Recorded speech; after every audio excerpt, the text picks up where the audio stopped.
Now, this video might get me banned or in trouble, and I think you're going to question everything that you thought you knew about modern medicine. I'm going to share just the highlights from this book right here, which I'll put a link down below. There's a lot more details on this topic, but I'm going to cover the highlights. Typically, the RDAs for vitamin D are about 600 IUs. They stand for international units. It's an arbitrary number, which basically a group of people in a committee voted on it. And I really believe it was originally designed to scare people from taking too much of certain things. But at the end of this video, I'm going to share with you who really started this whole thing, and it will all make sense. And if we just take a look at 600 IUs, international units, how many milligrams is that? That's just a little bit more than 1/10 of 1 milligram. That's a very small amount. For the last 100 years, vitamin D has been a very controversial topic because I believe it helps so many people in so many ways. We used sunbathing called heliotherapy back in the early 1900s. This was before vaccines and this was before antibiotics. And they would heal up their TB and their asthma, osteoporosis, tooth decay, psoriasis, mood issues, diabetes, heart disease, and even cancer. And then what happened? We're told to stay out of the sun. Here, take your sunblock. Vitamin D can be toxic.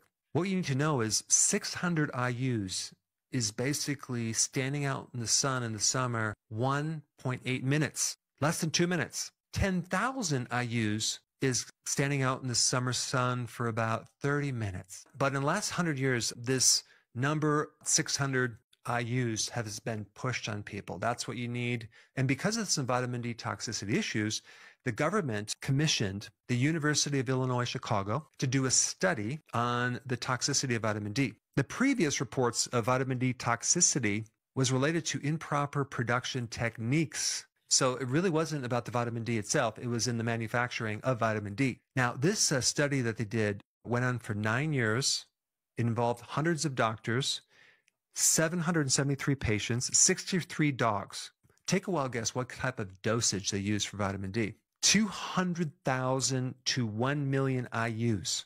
Well, guess what? They did not find any toxicity. Now, what you have to realize is that vitamin D3 is very special in that it's an immune modulator. The Institute of Health is kind of a governing body, and they're the ones who recommend 600 IUs of vitamin D3. Here's the problem with those numbers and their evaluation. There was 2 other organizations who reevaluated their data and found that they made some mistakes. What was 600 IUs should have been 8,895 IUs. Let's take a look at one of the major vitamin D researchers. And he invited me to talk. I got up and presented this data to, these are the top vitamin D researchers in the world all assembled there.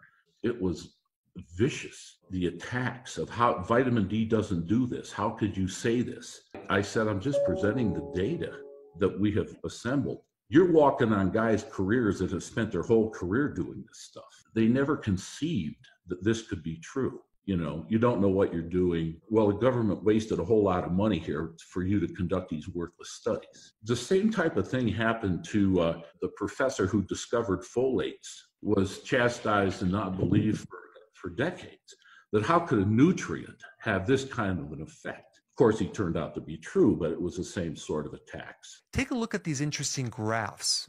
0 is right in the center of these graphs by the equator, where you have the most sun and the most vitamin D. So MS, breast cancer, colorectal cancer, and diabetes, lowest risk at the equator. So this just gives an interesting correlation between latitude and certain diseases. Now, I want to share some additional things. In 1900 to 1910, a lot of people got rickets. It was common back then. 1918 to 1920, they used sun therapy and cod liver oil for rickets. 1922, they discovered vitamin D. 1946, the number 400 IUs was recommended to prevent rickets. 1950 to 1970, despite the increased awareness that vitamin D goes beyond just bone health, they kept the numbers for vitamin D at 400 IUs.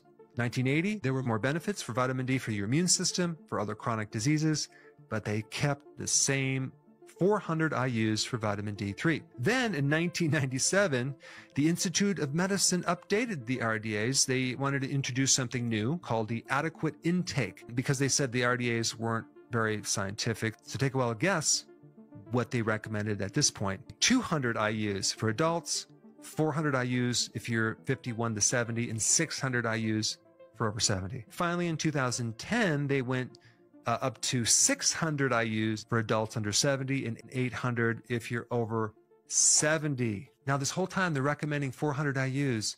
There are 3 medications that were used on a regular basis, and take a wild guess what they were. Vitamin D at 50,000 IUs. So you can take it if it's prescribed through medication, but everyone else, take 400 because of the toxicity of anything more. I mean, think about in the 80s, this huge campaign to stay out of the sun, take sunblock. The sun will kill you. You're going to get skin cancer. Melanoma, which is the #1 skin cancer, it develops in areas where you're not exposed to sun. Personally, my viewpoint on melanomas, it's really a vitamin D deficiency.